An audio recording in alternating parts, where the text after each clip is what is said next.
我只是偶尔。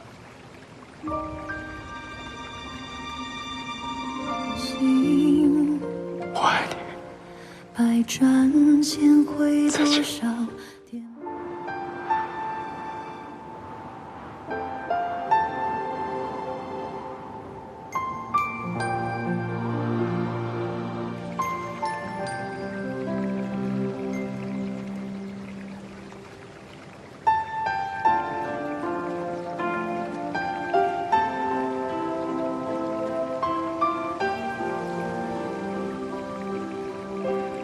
月明寿辰马上就要到了，你怎么还在？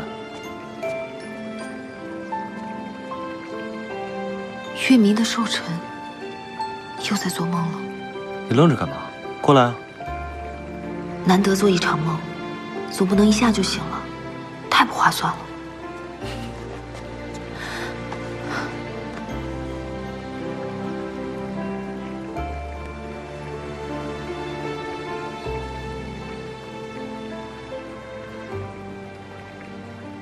山谷，今后你要照顾好自己，莫要再想我了，也不要梦见我。我也不是总梦见你，我。